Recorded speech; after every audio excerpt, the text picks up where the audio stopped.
जीवमजीवं दवं जिणवरवसहेडजेडडिदिट्ठं देविन्दविन्दवन्दं वन्दे तं सर्वदा शिरसा। द्रव्य संग्रह जी ग्रंथ गाथा नंबर 5 गुरुदेव श्री के प्रवचन के माध्यम से स्वाध्याय कर रहे हैं। यहाँ इस गाथा में 8वां ज्ञान की चर्चा आई, 3 मिथ्या ज्ञान और 5 सम्यक ज्ञान, और इन सब की चर्चा होने के बाद लास्ट में अब केवल ज्ञान की बात चल रही। तो यहाँ विषय आया कि केवल ज्ञान किस प्रकार से प्रकट होता है।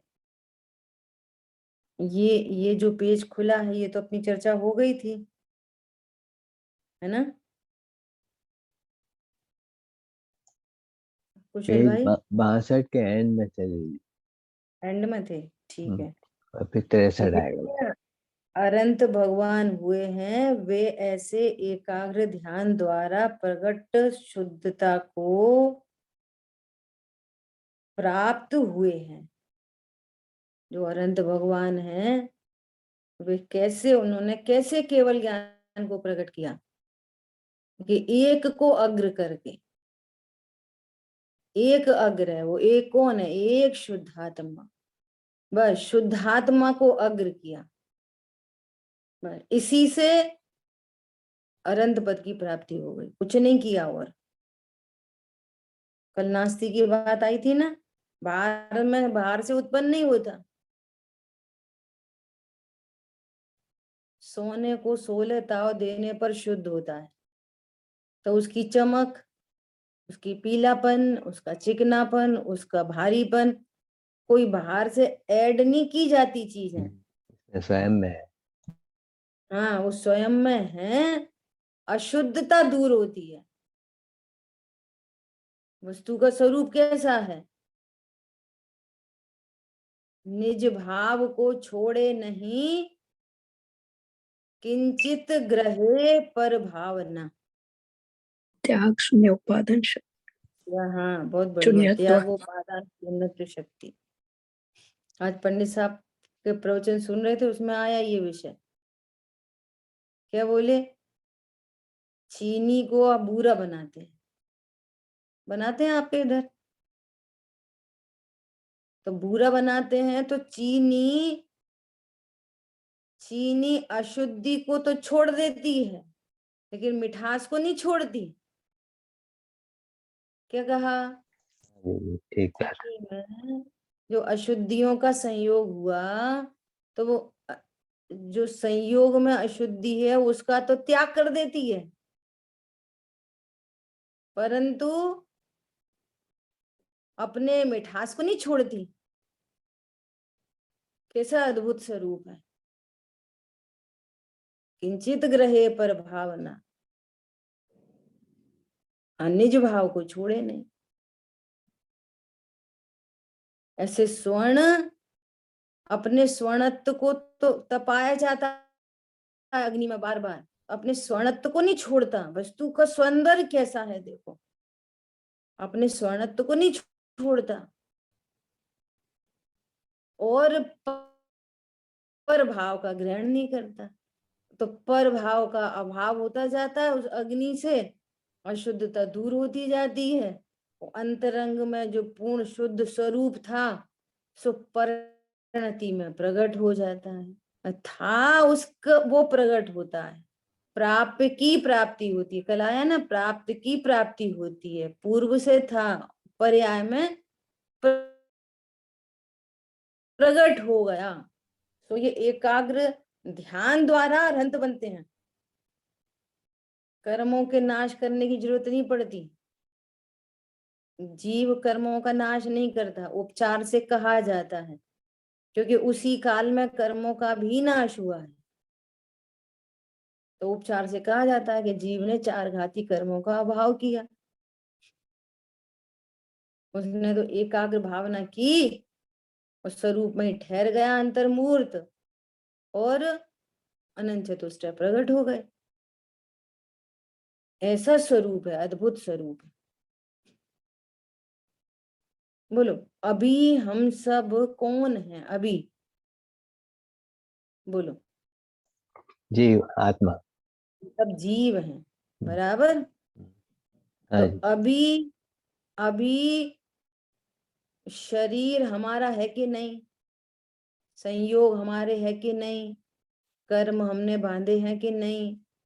हम कषाय करते हैं कि नहीं? बोलो। नहीं करते हम, शरीर तो पड़ोसी है। शरीर तो पड़ोसी है ना? कषाय भी पड़ोसी है। यहाँ तो कह रहे एक समय की जानने की पर्याय भी पड़ोसी है। अब सुनना जरा ध्यान से, कि शरीर तो शरीर में है, तो आत्मा कभी शरीर को ग्रहण कर सकता है? नहीं, संभव नहीं। बोलो। दूसरा संभव पदार्थ। नहीं है, संभव नहीं है, ठीक है। परंतु अनादि काल से ग्रहण कर रखा है। ग्रहण कर सकते नहीं और ग्रहण कर रखा है, ये कैसा स्यादवाद है? कि ग्रहण कर रखा है मतलब मैं शरीर हूं ऐसा जानना ही, उसको अपना जानना ही ग्रहण करना है। समझ आ गई बात? अज्ञान था ग्रहण इसलिए में बोला ज्ञान यहाँ नहीं पे। था। हाँ, वो पुस्तक मंदिर जी में रखी है,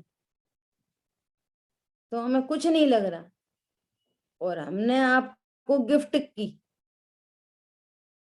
तो भाई साहब ग्रहण करो, तो आपने ग्रहण कर ली। तो कैसे ग्रहण करी? हाथों से ले ली ऐसे? अरे हाथों से नहीं ली, ग्रहण किया मतलब ये पुस्तक मेरी है। क्या बोला? मत आ गया उसमें। हाँ, अब वो वहां लाइब्रेरी में लगी थी तब नो प्रॉब्लम, और किसी ने उठा के वहां से आपको दे दी, साहब इसकी स्वाध्याय करना, बहुत अच्छा ग्रंथ है। हुआ न पुस्तक में कुछ हुआ, न भगवान आत्मा में कुछ हुआ, न ज्ञान श्रद्धा चारित्र में कुछ हुआ, कहीं कुछ हुआ नहीं है। बस ज्ञान ने उसको अपना जाना, ये ग्रहण हुआ है। वस्तु स्वरूप कैसा है कि पुस्तक ज्ञान की कभी नहीं हो सकती, लेकिन ज्ञान ने ऐसा जान लिया ये पुस्तक मेरी है। फिर से लाइब्रेरी में रखी थी तब तक ममत्व तो नहीं था, उठा के दे दी, अब ये मेरी है, तो ये ग्रहण हो गया। बस ऐसा ही ग्रहण है बस। समझ आ रही बात? अब स्वरूप जाना, स्वरूप जाना कि कोई परद्रव्य मेरा हो ही नहीं सकता, कोई परद्रव्य मेरा हो नहीं सकता, शरीर मेरा कभी हो नहीं सकता, मैं भिन्न द्रव्य हूं, वो भिन्न द्रव्य है। तो ऐसी अज्ञानता का त्याग हुआ ना, जो ज्ञान में ग्रहण कर रखा था परद्रव्यों को, तो उस अज्ञानता का त्याग हो गया। और अज्ञानता का त्याग कब होएगा? जब एक में अग्र हो गया, तब होएगा। मैं तो एक शुद्धात्मा हूं, बस अपने को शुद्धात्मा ही जानता रह गया, तो क्या हुआ? अनंत दर्शन, ज्ञान, सुख, वीर्य, अनंत चतुष्ट 13वें गुण स्थान में एक साथ प्रकट होते हैं। और निमित्त में क्या हुआ? निमित्त में चार घाती कर्मों का अभाव हो गया। शक्ति पूर्ण थी अंदर, अभेद थी और प्रकट हो गई। शक्ति अंदर अभेद थी और वो प्रकट हो गई। वह श्रद्धा ज्ञान आचरण रूप एकाग्रता से ही प्रकट होती है, ऐसा पुरुषार्थ भी बताया है। और प्रकट हुई पूर्ण दशा अंदर से नई नई उत्पन्न होती हुई सदा आत्मा के साथ रहती है। प्रत्येक आत्मा ऐसा परिपूर्ण स्वभावी है, जैसे अनंत भगवान परिपूर्ण स्वरूप स्वभावी हैं, उनकी पर्याय में व्यक्त हो गया। पहले अंतरंग शक्ति रूप से था, अब व्यक्त हो गया सुनना ध्यान से, उनकी व्यक्ति से हमको अपनी शक्ति का पता चल गया। क्या बोला? कौन दोहराएगा? बोलो। बहुत सुंदर दीदी, आपने कहा कि बहुत विस्तार से बात की। पहले आपने कहा कि शरीर शरीर में है, आत्मा आत्मा में है, और कहा कि ये पुस्तक मंदिर में थी तो मुझे मेरा कोई महत्व नहीं था। जैसे मुझे ये पुस्तक भेजी तो मैंने अपना माना, ये मेरी हो गई। तो ये अपना जाना मतलब इसमें ये ग्रहण हुआ। तो ये ज्ञान ने जाना ये मेरा है, ये हुआ ग्रहण हुआ। लेकिन जब मैंने मेरा स्वरूप को जाना कि कोई कर्तव्य मेरा है ही नहीं, तो उसका त्याग हो गया। तो यहाँ अकर्ता हुआ। तो आपने कहा कि कब अकर्ता हुआ? कि जब मैंने एक को अग्र किया, और एक को अग्र क्या किया कि मैं शुद्धात्मा हूँ। जैसा शुद्धात्मा हूँ वैसा मैंने ग्रहण किया, तो मेरी शुद्धता की धारा चली, और 13वें गुण स्थान में मुझे ये अनंत चतुष्टय प्रकट हो गया। तब निमित्त की ओर से ऐसे कहना में आता है कि मैंने ये घाती कर्म को नाश था। तो वास्तव में कहना क्या चाहते हैं आप? कि जो शक्ति थी मेरे में उसकी व्यक्ति हुई। इसलिए जब हम सर्वज्ञ भगवान को देखते हैं, वो शक्ति के व्यक्ति के धारी है, उसकी व्यक्ति प्रकट हो गई है। सो इसी प्रकट शक्ति को देख के हमें ऐसा भाव करना है कि मैं भी ऐसी शक्ति का धारू हूँ, क्योंकि मेरे में शक्ति अभी विद्यमान है। मुझे जैसे अनंत परमात्मा ने की है वैसे ही प्रकट करनी है। ऐसी बात आपने बताई। पूरी समरी कर दी उन्होंने अच्छे से, है ना। भगवान की शक्ति की व्यक्ति को देखकर हमको अपनी शक्ति का पता चल गया। इतनी इंपॉर्टेंट बात है। इसलिए हमारे शांति के स्वरूप प्राप्ति किया रास्ता, पाथ वे देवशा गुरु से होके निकलता है ना। इस प्रकार ऐसी आत्मा को पूर्ण ज्ञान स्वभावी पहचान कर उसमें एकाग्र होकर जो केवल ज्ञान प्रकट होता है, वह एक समय में सर्वद्रव्य क्षेत्र काल भाव को बिना इच्छा के जाना करता है। कोई राग नहीं है और जानते रहते हैं बस। क्यों? स्वभाव है स्वपर प्रकाशक, और उसकी पूर्णता प्रकट हो गई। अब पूर्णता प्रकट हो गई, पूर्ण ज्ञान प्रकट हो गया, और ज्ञान का स्वरूप है सर्व को जानना। तो सर्व का जानना चल रहा है। जो सर्व प्रकार से उपादेय रूप ग्रहण करने योग्य है, अर्थात प्रकट करने योग्य है, अवस्था में पर्याय में प्रकट करने योग्य है।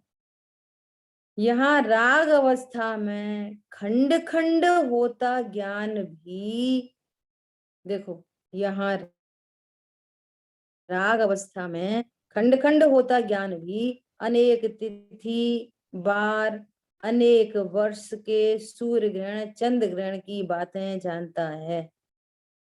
देखो दुनिया भर की बातें जानता है, अपने को नहीं जानता। और सारी दुनिया चंद्रमा की, सूर्य की, कितने द्वीप समुद्र कर्म फिलोसफी, कितने कर्म उत्तर प्रकृतियां, ये प्रकृतियां।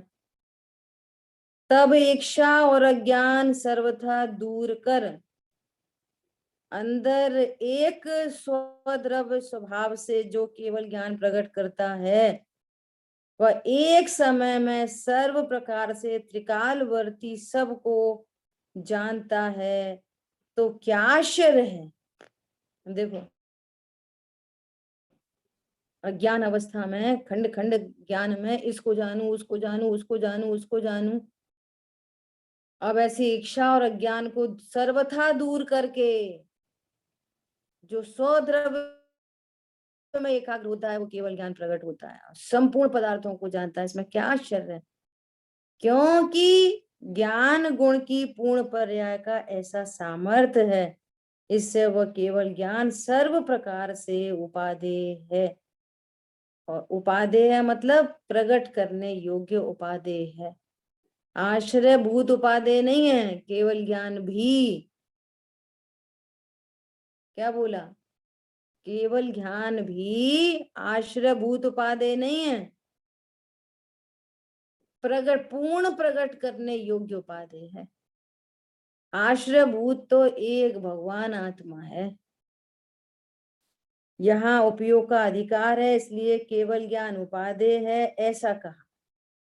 लेकिन जहाँ शुद्ध द्रव्य दृष्टि की बात हो, वहां त्रिकाली ध्रुव परम पारणामिक शुद्ध द्रव्य स्वभाव ही आदरणीय है, ऐसा कहने में आता है। वहां पर्याय गौड़ रहती है। यहाँ उपयोग में केवल ज्ञान जो पूर्ण पर्याय प्रकट हुई, वह आत्मा के साथ नित्य रहने वाली है, इसलिए वह आदरणीय है। अपूर्ण दशा आदरणीय नहीं है, ऐसा समझना। अपूर्ण दशा आदरणीय नहीं है। रत्नत्रय प्रकट हो गए, संवर निद्रा प्रकट हो गई, अब अपूर्ण शुद्ध पर्याय तो है लेकिन अपूर्ण है, अभी परिपूर्णता नहीं हुई, इसमें पूर्ण शुद्धता प्रकट नहीं हुई है ना। तो अपूर्ण दशा कोई आदरणीय नहीं है। द्रव्य स्वभाव परिपूर्ण और उसके आश्रय से प्रकट होने वाली पर्याय भी परिपूर्ण, दोनों परिपूर्ण।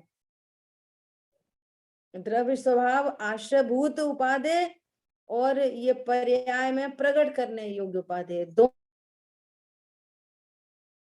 परिपूर्ण। द्रव्य स्वभाव से परिपूर्ण अनादि अनंत, और अब पर्याय भी प्रकट हो गई सादि अनंत काल के लिए, है ना। ऐसा देखो, यहाँ पे द्रव्य दृष्टि जिनेश्वर का एक कोटेशन लिखा है, इसको अपन पढ़ते हैं एक बार। मैंने अपने परम भाव को ग्रहण किया है, उस परम भाव के सामने इंद्र और चक्रवर्ती के वैभव की तो क्या बात, किंतु तीन लोक का वैभव भी तुच्छ लगता है। देखो, अभी हम लोग कल परसों ही बात कर रहे थे, किसी एक विषय पर चर्चा चल रही है ना, और किन्हीं बड़ों ने बोला, अरे बिल्कुल सही समझा आपने, है ना, ये तत्व ज्ञान की बात। ऐसा किसी बड़ों ने बोला, कोई बड़े विद्वान ने कहा, तो बोला कैसी खुशी होती है।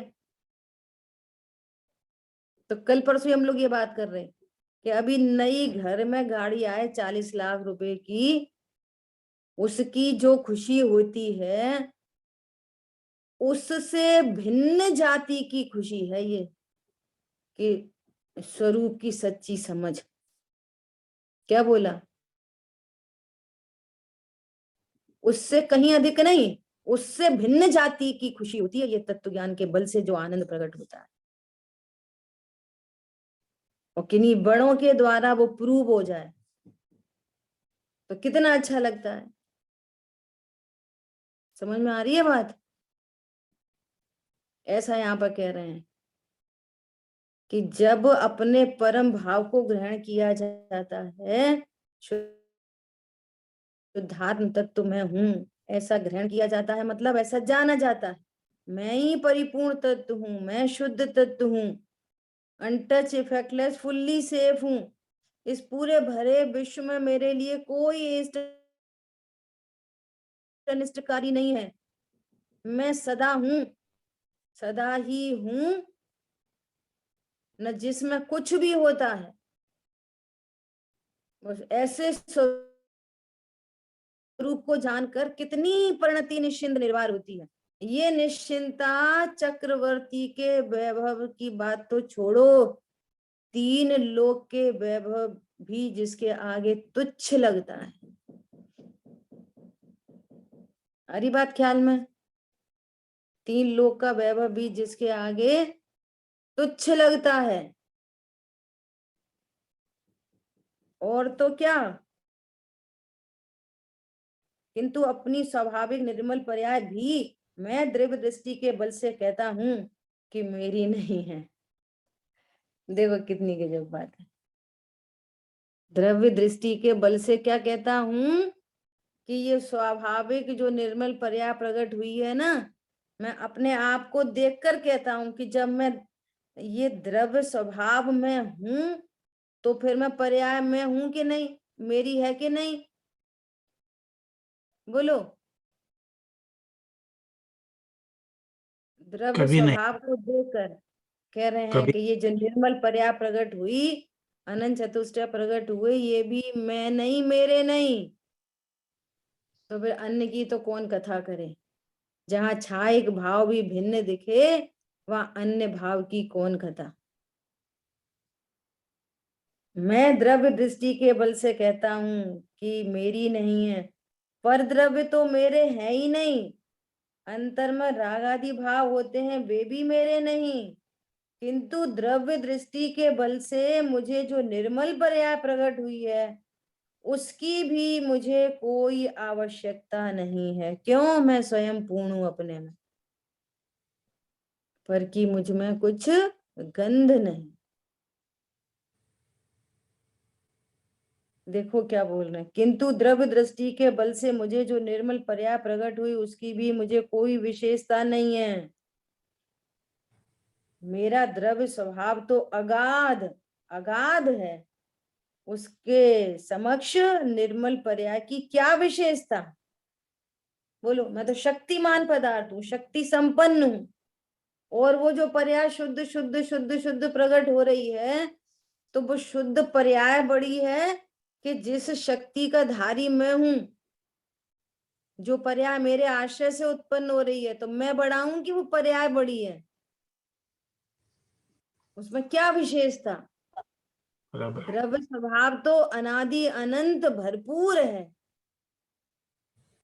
वो शक्ति है, और वे पर्याय शक्ति की व्यक्ति हैं। तो जब ये निर्मल पर्याय की कोई विशेषता नहीं दिख रही, तो दया दान भक्ति आदि के शुभ राग की तो क्या बात। किंतु अनंत शक्तिमय अगाध, अगाध शब्द को कैसे ट्रांसलेट करें अपन इंग्लिश में? अगाध मतलब इनफाइनाइट बोल सकते हैं, बोल सकते नहीं बोल सकते? अगाध, अनलिमिटेड। चैतन्य स्वभाव के निकट प्रकट हुई निर्मल पर्याय की भी विशेषता नहीं है। ऐसी द्रव्य दृष्टि कब प्रकट होती है कि चैतन्य की अपार अपार महिमा लाकर, देखो अब ये शब्द है, महिमा लाकर, और जो स्वभाव सन्मुख होने वाला जीव होता है, उसको अपनी महिमा आती है, और जिसको अपनी महिमा आती है, उसको पर की महिमा नहीं आती। क्या बोला? जिसको अपनी महिमा आती है, ऐसा नहीं होता, अपनी महिमा भी आ रही है, देव शाहगुरु की महिमा भी आ रही है, और सप्त व्यसनी, ओ क्या बोलते हैं, डॉक्टर, इंजीनियर, चार्टर्ड अकाउंटेंट, फिल्मी हीरो, हीरोइन, क्रिकेटर, फलाने ढिकाने, सब की महिमा आ रही है। ऐसा नहीं होता, कभी भी सप्त व्यसनी की अनुमोदना नहीं होती। यहाँ तो कह रहे हैं, सेवा सत्य स्वरूप की ये ही प्रभु की सेव, जिन पूजा व्यवहार से निश्चय आत्म देव। अपनी महिमा लाकर, उनकी महिमा देखकर अपनी महिमा आ गई। ओहो, ऐसा ही तो प्रभु में भी हूं।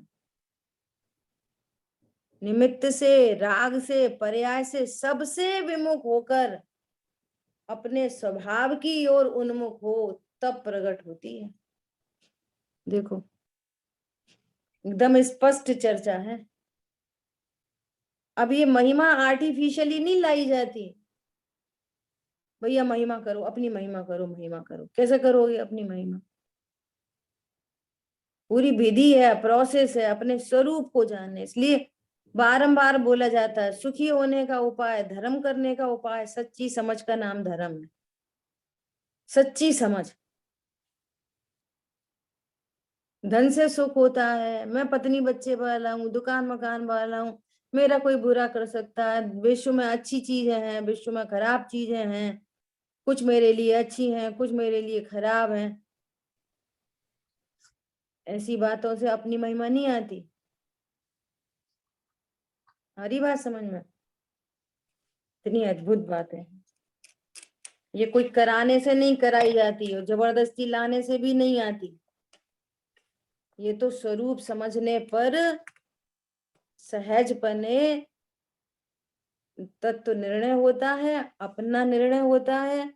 जीव कैसा है, मैं जीव पदार्थ हूँ, कैसा अनंत गुण शक्ति संपन्न द्रव्य हूँ, कैसी वर्तमान में पर्याय उत्पन्न हो रही हैं, पर द्रव्य का परिणमन कैसा है, उद्गल आदि का कैसा स्वरूप है, उद्गल आदि में मैं सुखी दुखी करने की सामर्थ्य है कि नहीं, वे मुझे सुखी दुखी कर सकते हैं कि नहीं। जो अब तक जड़ पर झुक झुक जाता चेतन, अब वो चेतन जड़ की तरफ नहीं झुकता, अपने स्वभाव को झुकता है। ये स्वरूप समझकर ये कंडीशन सहज बन जाती है। क्या कहा? जी स्वरूप सर, ये वस्तु सहज बन जाती है। और दीदी सहज बात तो एकदम बहुत सुंदर है, लेकिन क्या होता है ये सभी जीवराज ये बात बोलते हैं, समझते हैं, रिपीट कर देते हैं और लच्छेदार भाषा में भी कह देते हैं, लेकिन अंदर जाए तभी बात बने। तो ये बहुत गंभीर बात है। तो जिसे समझ आए उसे ही आए, जो प्रयत्न करे उसे ही खबर पड़े, बाकी तो ने बोला है ना, कर विचार तो पाम। पाम बराबर। तोरमल जी ने पूरे मोक्ष महाप्रकाशक जी ग्रंथ में 20 बार लिखा है, विचार कर। जी जी। हमने जो कहा तुझ पर वैसा बीतती है कि नहीं। तुम बराबर। सुखी होना चाहते हो कि नहीं? हाँ, होना चाहते प्रभु। तुम जो सुखी होने के लिए उपाय कर रहे हो, हमने उसको झूठा बताया, तो तुझे वो झूठा भाषित होता है कि नहीं? हम कह रहे हैं जो तू उपाय करता है ना परद्रव्यों में, वो तेरा उपाय झूठा है। अब तुम बताओ, तुमको वो उपाय झूठे लग रहे कि नहीं? बात को युक्ति से, न्याय से, लॉजिक से। अब तीसरी बात, हम जो उपाय बताते हैं वो तुझे सच्चे लगते हैं कि नहीं, तू विचार कर, तब तो हमारी बात मानेगा। हमारी बात मतलब सर्वज्ञ देव की बात है। तो कितने इंपॉर्टेंट बातें हैं ये सब।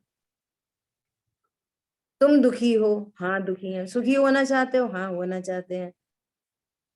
तुम सुखी होने का उपाय कर रहे हो ना ऑलरेडी, कि हाँ कर रहे हैं।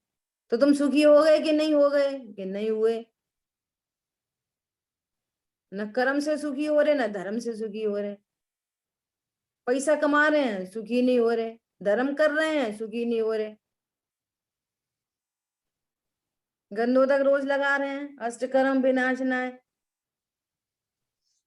अष्टकर्म मिटे के नहीं मिटे? भैया बढ़िया शांति है, विधान कराओ, विधान करा लिया, सुखी हो गए कि नहीं हो गए? बोलो, कर्म के नाम पे, धर्म के नाम पे, दोनों के नाम से, कि नहीं हुए। तो फिर तू निर्णय कर कि तू जो उपाय करता है वो मिथ्या है। तुझे अपने उपाय मिथ्या भाषित हो रहे कि नहीं हो रहे? इधर जिनवाणी भी पढ़ रहे, उधर वे उपाय भी कर रहे, और वे मिथ्या भाषित नहीं हो रहे, फिर भी वही उपाय कर रहे। हम होंगे कामयाब एक दिन, एक दिन, एक दिन, एक दिन, एक दिन। मिथ्या भाषित हो रहे नहीं हो रहे? विचार कर। हाँ प्रभु, मिथ्या भाषित हो रहे। अच्छा, अब हम उपाय बता रहे हैं कि तुम 6 द्रव्य 7 तत्व का निर्णय करो। तो तुमको ये भाषित हो रहा कि नहीं हो रहा कि यही उपाय है सुखी होने का? विचार कर। इस पूरे भरे विश्व में कोई उपाय नहीं है सुखी होने का। जिस किसी को सुखी करना चाहते हो उसको इधर से प्लग इन करो बस। चाहे कोई हो, एनीबॉडी। बहुत सुंदर दीदी, बहुत सुंदर। एनीबॉडी। हम जो उपाय बताते हैं वो तुझे सत्य भाषित हो रहा है कि नहीं हो रहा? विचार कर। हाँ प्रभु, सत्य भाषित हो रहा है। तो फिर अब तक तो निर्णय करो। उसको तत्व निर्णय कराते हैं, फिर उसको अपनी महिमा आ जाती है, सहज बने आती है। 6 द्रव्यों का निर्णय करता है, 7 तत्व का निर्णय करता है, त्रिकाली ध्रुव का निर्णय करता है, काम करने वाली ज्ञान पर्याय का निर्णय होता है, श्रद्धा चारित्र की पर्याय का निर्णय होता है, वीर गुण की पर्याय का निर्णय होता है, पर पदार्थ का निर्णय होता है। बस ज्ञान निश्चिंत हो जाता है, एकदम कूल, एकदम कूल। जो ज्ञान तत्व निर्णय करके कूल हो गया, शांत हो गया, निर्भर हो गया, निशंक हो गया, निर्वांशक हो गया,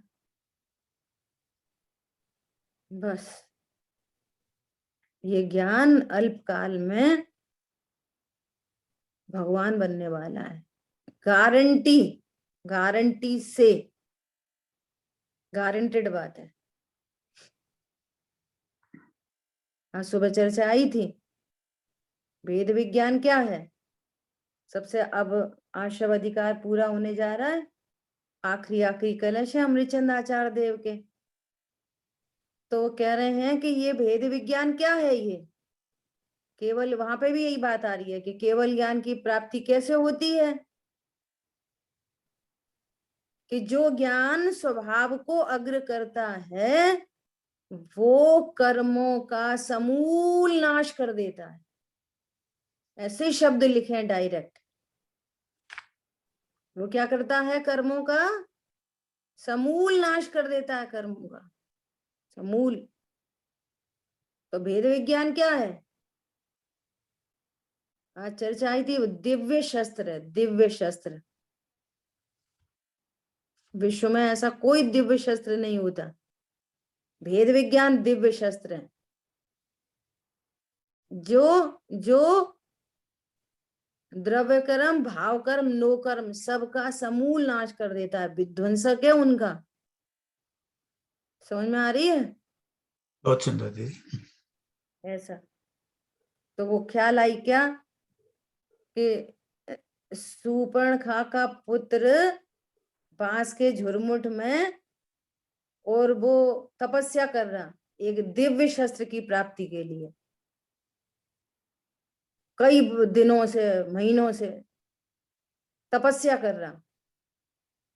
और एक दिन ऐसा हुआ कि एक सचमुच में एक कोई दिव्य शस्त्र चमकता हुआ और प्रकट हुआ, और वो बांस के घेरे में था वो। और उधर से लक्ष्मण जी का आना हुआ। उन्होंने देखा ये क्या चमकती हुई वस्तु आ रही है, तो ऐसे रास्ते में ही पकड़ लिया, कैच कर लिया उसको। और वो जो तपस्या कर रहा था उस तक तो पहुंचा नहीं। और जैसे लक्ष्मण जी ने देखा, अरे ये तो बड़ा चमकता, बहुत जबरदस्त शस्त्र है, ट्राई करके देखूं, तो उधर ही ट्राई करा जहां पे वो बांस के बीच में था, और उसी की गर्दन कट गई। समझ आ रही बात? जी। उसी दिव्य शस्त्र से, वो दिव्य शस्त्र था कि काल था वो?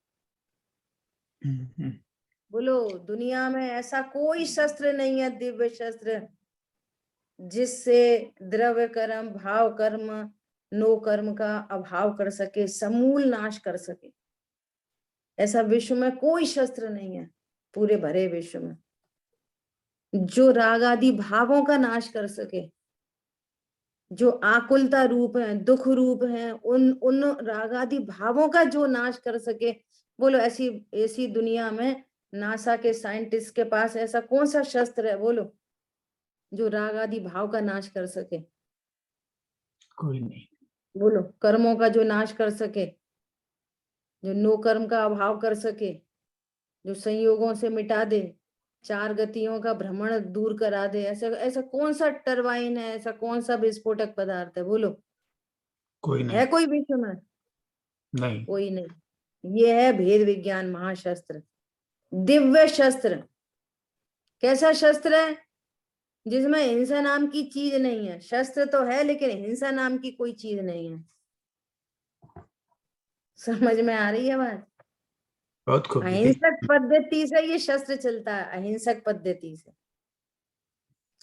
इसमें पर का घात तो होता ही नहीं है, स्व का घात भी नहीं होता, सबकी जहां रक्षा होती है। अंतरंग में इंद्रिय संयम, बाहर में प्राणी संयम।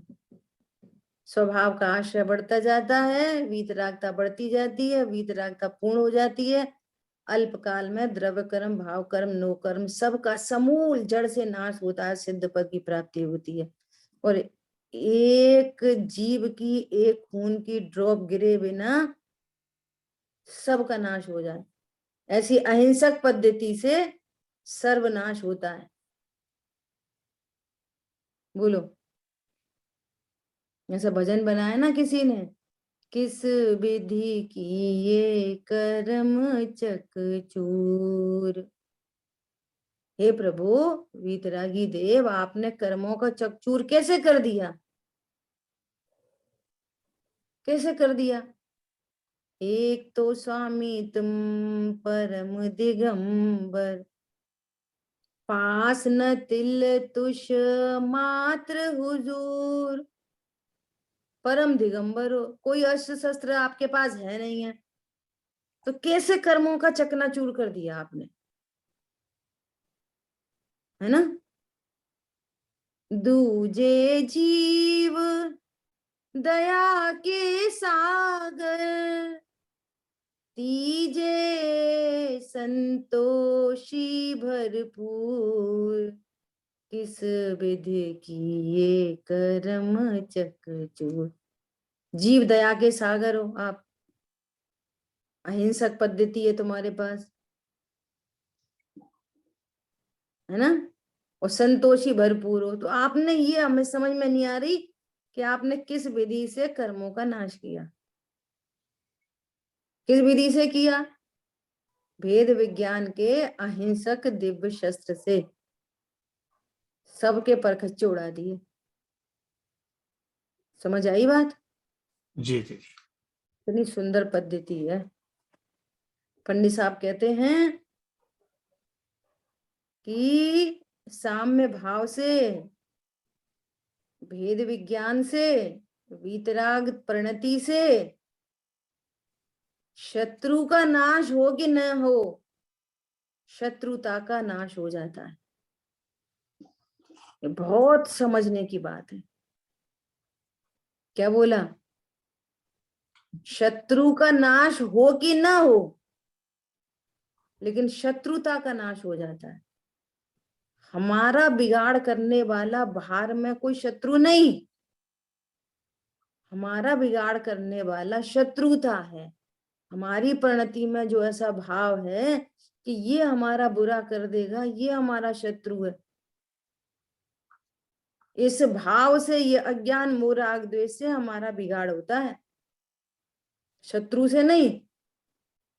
और जब स्वरूप को जाना कि मेरा कोई बिगाड़ सुधार कर ही नहीं सकता, मेरे इष्ट में कभी अनिष्ट हो नहीं सकता, पूरे भरे विश्व में कोई अच्छा बुरा दिखाई नहीं दे रहा, तो अपने में भाव कर्म रूप शत्रुता का नाश हुआ। भाव कर्म का, स्वभाव के आश्रय से भाव कर्म का नाश हुआ, इससे द्रव्य कर्म का नाश हो गया, उससे नो कर्म का नाश हुआ। ये और बाहर में यदि अभी भी कोई शत्रु अपने आप को हमारा शत्रु जानने तो जानता रहे, उस समय थोड़ी बंद होता है, उससे हमारा बिगाड़ नहीं होता। कोई हमें शत्रु समझ रहा था, उसने सिर पे सिगड़ी जला दी, तो जला दी, वही कसाय की अग्नि में जल रहा था, हम तो नहीं जल रहे थे, हम तो अमूर्तिक प्रदोषों के पुंज हैं। अल्पकाल में हमने तो केवल ज्ञान ले लिया, देह को उधर ही छोड़ दिया। समझ में आ रही है बात। जी जी दीदी, बहुत सुंदर। ऐसी अद्भुत बातें हैं। देखो अभी अपनी गाथा नंबर 6। अब ज्ञान दर्शन दोनों उपयोगों के व्याख्यान का नए विभाग से उपसंहार करते। पूरी चर्चा हो गई, दर्शन उपयोग की चर्चा हो गई। कितने प्रकार का दर्शन उपयोग, बोलो, दर्शन उपयोग कितने प्रकार का। चक्षु दर्शन और चक्षु दर्शन।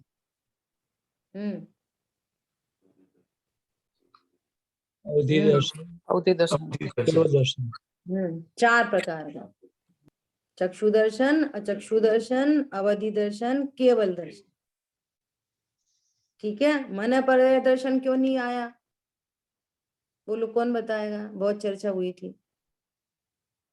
मना पर्याय दर्शन क्यों नहीं आया? मना पर्याय क्योंकि वो कहाँ से इहा पूर्वक पढ़ेगा? होता है। हाँ, इहा पूर्वक होता है तो उसमें तो मति ज्ञान पूर्वक हो ही गया। हाँ, बहुत बढ़िया। यह पूर्वक होता है, एक ये हेतु, दूसरा अचक्षु दर्शन उसमें गर्भित। गर्भित होगा, गर्भित है। अचक्षु। ठीक है, ऐसा। और ज्ञान की 8 प्रकार की पर्याय हो गई। ठीक है, तो अब देखो, अठच दुड़ाड़ धनसड़ सामण जीव लखड़म भड़ियम। कितना गजब है। भगवान ने जीव का लक्षण कहा है भड़ियम। व्यवहारा शुद्धया शुद्धम पूर्णम दंसणम डाणम। सामान्यतः 8 दर्शन ज्ञान जीय लक्षण कहे। जीय लक्षण मतलब, जीय मतलब आत्मा, आत्मा का लक्षण ज्ञान दर्शन उपयोग को कहा। व्यवहार से पर शुद्ध न से शुद्ध दर्शन ज्ञान है। गाथा, व्यवहार न से 8 प्रकार का ज्ञान और 4 प्रकार का दर्शन, यह सामान्य रूप से जीव का लक्षण कहा है। शुद्ध न की अपेक्षा से शुद्ध दर्शन ज्ञान को जीव का लक्षण कहा है। लक्षण किसे कहते हैं? जो लक्ष्य को प्रसिद्ध करे, नंबर 1, और जो जीव की सर्व अवस्थाओं में पाया जाए। जो अतिव्याप्ति, अव्याप्ति, असंभव, दूषण से रहित हो, उसको लक्षण कहते हैं। इसलिए सामान्य ज्ञान दर्शन उपयोग निगोद के जीव में भी, 1 इंद्री में, 2 इंद्री में, 3 इंद्री में, 4 इंद्री, हरंत भगवान में, सिद्ध भगवान में, आचार्य परमेष्टि, मनुष्य में, देव में, त्रियंच में, नारकी में, सब में एक रूपता से उपयोग लक्षण, शुद्ध उपयोग लक्षण, शुद्ध उपयोग, शुद्ध शुद्ध शुद्ध शुद्ध ज्ञान दर्शन उपयोग, ये जीव का लक्षण कहा। ये सदा विराजमान है। तो शुद्ध न की अपेक्षा से शुद्ध ज्ञान दर्शन जीव का लक्षण कहा है। और व्यवहार न से 4 प्रकार का दर्शन और 8 प्रकार की पर्यायों का स्वरूप कह चुके। ये तो व्यवहार से लक्षण कहा है, ये तो व्यवहार है। जैसे केवल ज्ञानी परमात्मा है, उनको केवल ज्ञान है, तो फिर वही जीव माने जाएंगे। हम मैं तो केवल ज्ञान नहीं है, तो फिर हम कौन है? अजीव। बोलो, हम भी जीव है, वो भी जीव है, तो उपयोग लक्षण हमारे में भी है, उपयोग लक्षण उनके पास भी है। ठीक है, वो टीका में और विशेष बात आएगी। 8 प्रकार के ज्ञान और 4 प्रकार के दर्शन को सामान्य रूप से जीव का लक्षण कहा है। यहाँ सामान्य का कथन का क्या अर्थ है? यह अर्थ है कि इस लक्षण में संसारी जीव अथवा मुक्त जीव की विवक्षा नहीं है, अथवा शुद्ध या अशुद्ध ज्ञान पर्याय की विवक्षा नहीं है। ऐसा अर्थ किस प्रकार? विवक्षा का अभाव यह सामान्य का लक्षण है, ऐसा वचन होने से। तो कितनी गजब की बात की है। सामान्य किसे कहना? जहां पर कोई विवक्षा लागू नहीं पड़ रही है, कोई विवक्षा नहीं, सामान्य पने से बात चल रही है। केवली परमात्मा भी ज्ञान दर्शन वाले, हम भी ज्ञान दर्शन वाले, आचार्य परमेष्टि ज्ञान दर्शन वाले, सब ज्ञान दर्शन वाले सामान्य रूप से। जब विशेष बात करेंगे तो फिर विशेष की बात करेंगे। तो कह रहे हैं किस अपेक्षा से जीव का लक्षण कहा है?